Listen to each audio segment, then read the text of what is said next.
Merci à chacun d'entre vous d'avoir répondu à cette invitation.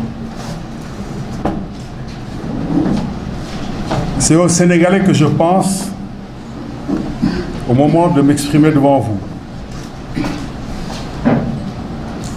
Aux plus fragiles d'entre nous. Ceux qui devraient être au centre de l'action publique, de la démocratie et de la République, et qui ne le sont pas.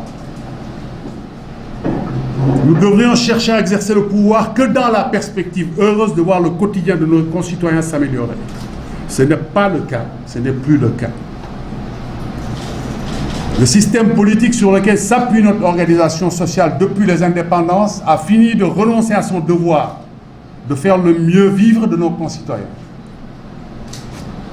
Une bonne part de ce que vivent nos concitoyens trouve sa source dans le système politique qui administre la République que nous nous sommes choisis depuis les indépendances.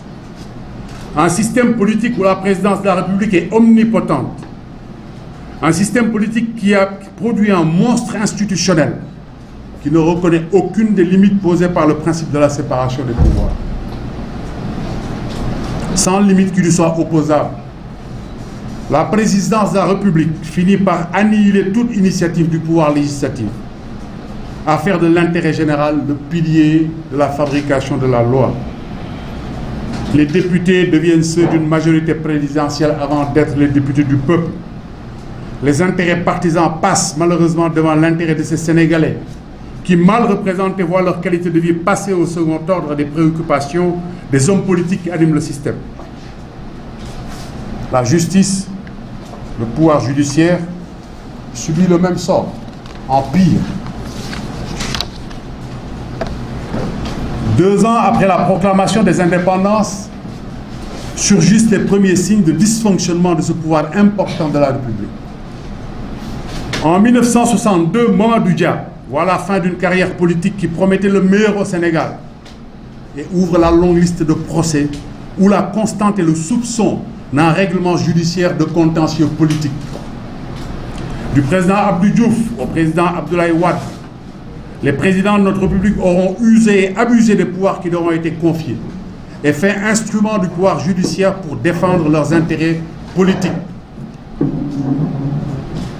Le président Macky Sall aura été au summum de cette pratique qui ne peut rendre fier de notre système politique. Traque sélectif de biens mal acquis, obligeant les anciens ministres du président Wade à rejoindre son camp politique s'ils veulent être dans l'impunité, donnant à sentir à nos concitoyens que nous ne sommes plus égaux en droit devant la justice. Bannissement de Karim Wade au Qatar dans des conditions opaques. Emprisonnement et destitution du maire de Dakar, Khalifa Sall, tous les deux étant candidats à la présidentielle de février prochain.